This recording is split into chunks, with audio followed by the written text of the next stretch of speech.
اعوذ باللہ من الشیطان الرجیم بسم اللہ الرحمن الرحیم السلام علیکم ورحمۃ اللہ وبرکاتہ۔ سیکنڈ ایئر کے طلبہ و طالبات کو اردو کی آن لائن کلاس میں خوش آمدید۔ آج اردو آن لائن کلاس میں ہمارا 12واں لیکچر ہے۔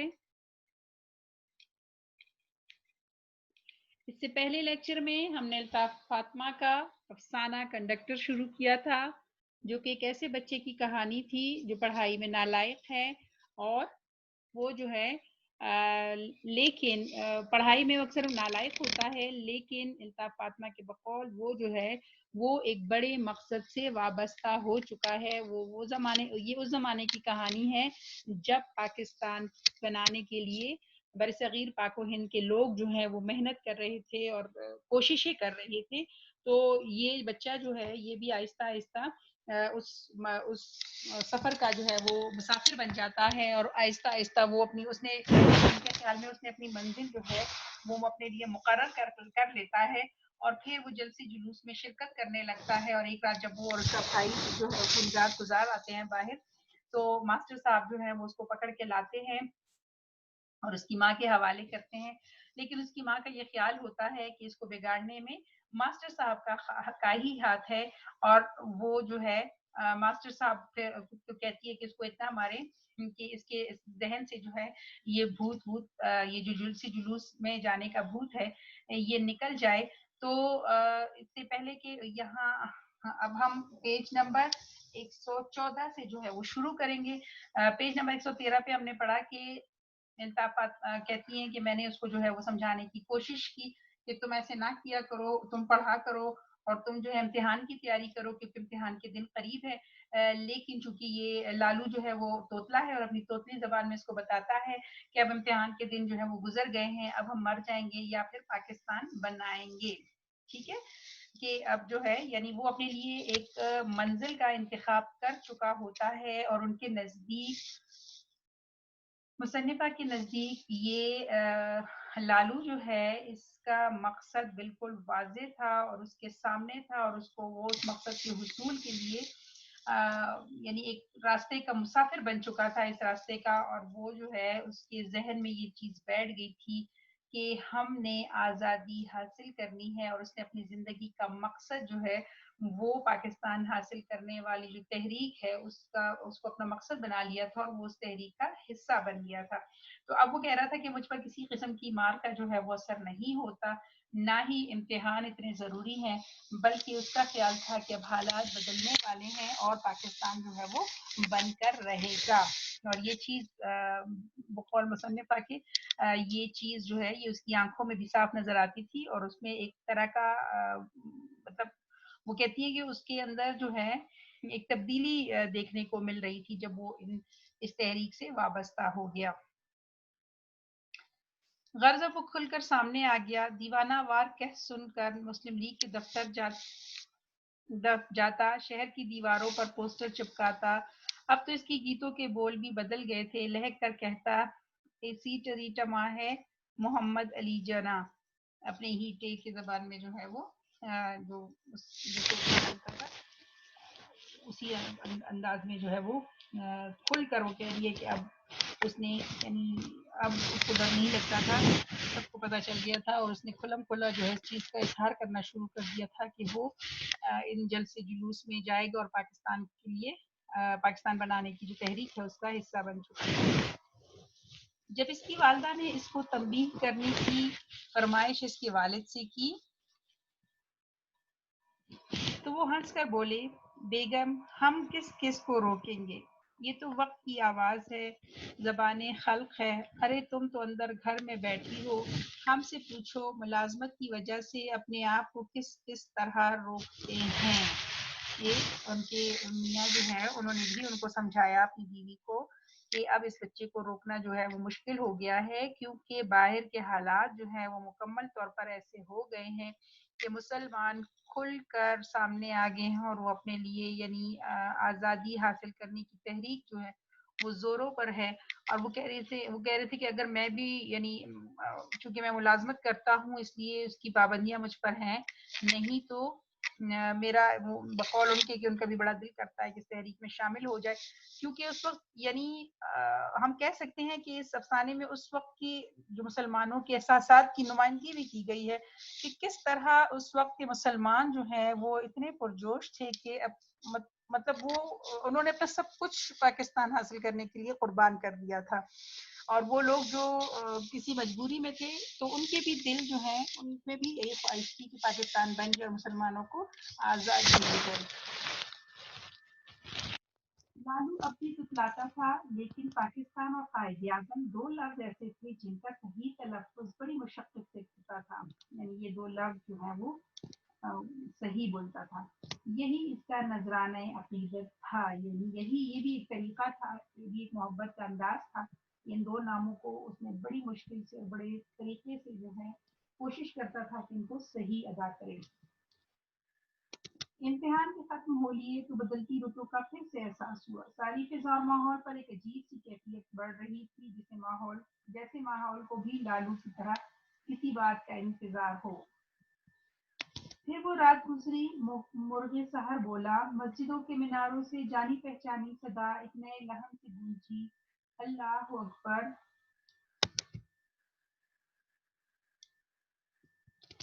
یہی وہ صبح تھی جب ہم نے وہ نئی خبر سنی۔ بھائی مبارک! ہر شخص لالو کو مبارکباد دے رہا تھا، وہ سچے فاتح کی طرح سر اٹھائے نہیں سر جھکائے کھڑا تھا۔ سب حیران تھے، سب چہک رہے تھے، سب ایکسائٹڈ تھے بجز لالو کے، جو پہلے ہی جانتا تھا کہ یہ دن آئے گا۔ یعنی یہ اس صبح کا ذکر کر رہی ہیں کہ جب پاکستان بن گیا، جب پاکستان کو جو ہے جب مسلمانوں کو جب آزادی ملی، جب ان کو دے دیا گیا،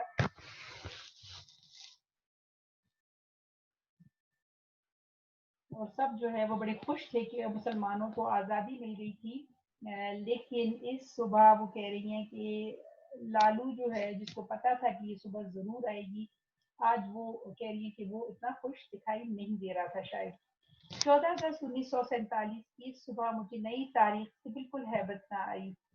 کلو اور مواد بڑھ گیا، رٹے لگانے کو مجھے تو عجیب سا احساس ہو رہا تھا، جیسے بہت اوپر سے کوئی گاتی گنگناتی آبشار آ رہی ہو کہ اچانک ہی سمندر نے اپنا رخ بدلا اور آبشار کے نیچے سے موجیں مارتا شور مچاتا آگے بڑھنے لگا ہو۔ یعنی ایک عجیب سا ایک کیفیت تھی، ایک عجیب احساس تھا۔ وہ کہہ رہی ہے کہ مجھے یہ خیال ہی نہیں آیا کہ اور جو مطلب وہ بھی اب شاید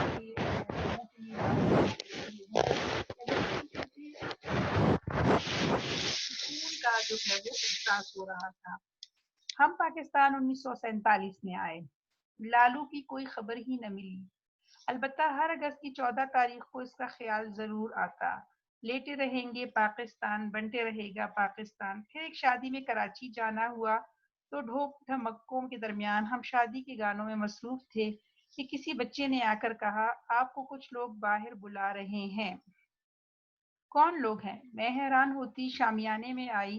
ایک صف میں بچھی کرسیوں پر نوجوان لڑکوں کی قطاریں سجی تھی، ہم سبق، ہم جھولی، کرکٹ اور ہاکیوں کے ساتھ، سب ہی ہمیں پہچانا کہہ کر کھڑے ہو گئے۔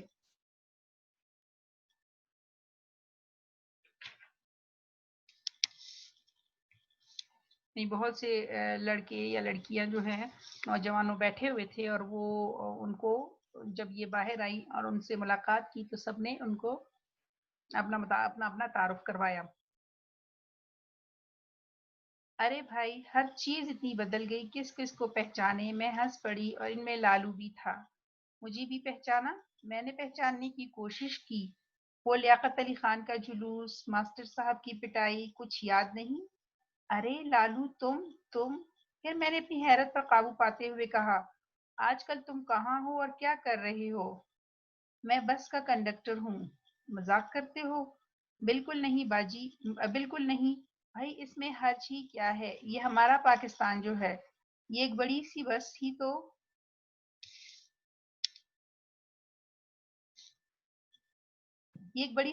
ہی تو ہے، ہم سب جو کچھ بھی کریں اس کے کنڈکٹر ہی تو ہیں۔